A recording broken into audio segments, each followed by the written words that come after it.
UDF-ഉം BJP-യും SDP പോലുള്ള സംഘടനകളും തമ്മിൽ ഒരു ചെറിയ ധാരണ, ഒരു അന്തർധാര ഉണ്ട് എന്നുള്ളത് സത്യം. പക്ഷേ അത് പറയുമ്പോൾ നോക്കൂ, UDF ചെയർമാൻ വാർത്താ സമ്മേളനം നടത്തി പറഞ്ഞില്ലേ, ഹിന്ദു വർഗീയ വോട്ടുകളും വേണ്ട, മുസ്ലിം മതമൗലികവാദികളുടെ വോട്ട് വേണ്ട എന്ന് വി ഡി സതീശൻ തന്നെ പറഞ്ഞില്ലേ?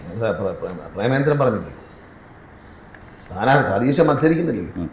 സതീശൻ എന്നും പറയാനില്ല. സതീശൻ പറയുന്ന മുമ്പേ പറഞ്ഞത് പുലി വരുന്നതെന്ന് പറഞ്ഞാൽ ആളുകൾ വിശ്വസിക്കില്ല. സതീശൻ അറിയാം. അതുകൊണ്ട് സതീശൻ പറഞ്ഞാൽ അത്ര മുഖലേക്ക് എടുക്കണ്ട. ഇപ്പം പറയുന്നതല്ല പിന്നെ പറയുന്നത് എല്ലാ ദിവസവും 11:00 പറയും. അത് കാര്യമാക്കണ്ട. പക്ഷെ സ്ഥാനാർത്ഥി വേണ്ടെന്ന് പറഞ്ഞില്ലല്ലോ. സ്ഥാനാർത്ഥി ധൈര്യസമയം അത്തരമൊരു തീവ്ര മത സ്വഭാവങ്ങളുള്ള, വർഗീയ സ്വഭാവമുള്ള പാർട്ടികളുടെ വോട്ട് വേണ്ട എന്ന് സ്ഥാനാർത്ഥി പറഞ്ഞില്ലല്ലോ. RSP പറഞ്ഞില്ലല്ലോ. കുടിക്കും സുരേഷ് പറഞ്ഞില്ലല്ലോ. അതെന്താ? അവർക്ക് വേണം. അവരുടെ വാദം ഏതൊരുത്തരും ജയിക്കാന്നുള്ള അവരപ്പോൾ ചോദിച്ചാൽ അത് പറയാവുന്ന ഒരു സാധ്യത വെച്ചാൽ വോട്ട് അത് വ്യക്തികളുടേതാണ്. അപ്പോൾ തെരഞ്ഞെടുപ്പിൽ മത്സരിക്കുമ്പോൾ ആരും വോട്ട് ചെയ്യാം എന്ന് പറയുന്നത്. ഞാൻ പലപ്പോഴും പറയുന്നത് ഇത്തരം തത്വദീക്ഷയില്ലാത്ത ആളുകളെ, വാക്കിന് വ്യവസ്ഥയില്ലാത്തതും തത്വദീക്ഷയില്ലാത്തതും നാട്ടുകാരോട് പറഞ്ഞ വാഗ്ദാനങ്ങൾ പാലിക്കാത്ത ആളുകളെ നമ്മൾ വിജയിപ്പിക്കാൻ. താങ്കൾ പറഞ്ഞ കാര്യം കറക്റ്റാണ്. ഇപ്പോൾ തൃശ്ശൂരിൽ നിന്ന് വന്നൊരു വീഡിയോ ഉണ്ട്.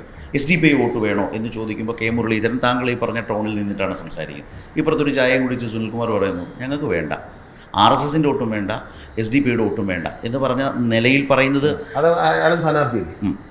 ഈ സുനിൽകുമാർ എന്ന് പറഞ്ഞ ആൾ സ്ഥാനാർത്ഥിയല്ലേ? അദ്ദേഹം അത് വേണ്ട എന്ന് പറയാനുള്ള, അത് എനിക്ക് ജനാധിപത്യ വിശ്വാസത്തിലെ, മതേതര വിശ്വാസത്തിലെ വോട്ട് മതി എന്ന് ധൈര്യത്തോടെ പറയാൻ കഴിയുന്നത് അത്രത്തോളം ജനാധിപത്യ വിശ്വാസികളും മതേതര വിശ്വാസികളും ഉണ്ട് എന്ന കോൺഫിഡൻസാണ്.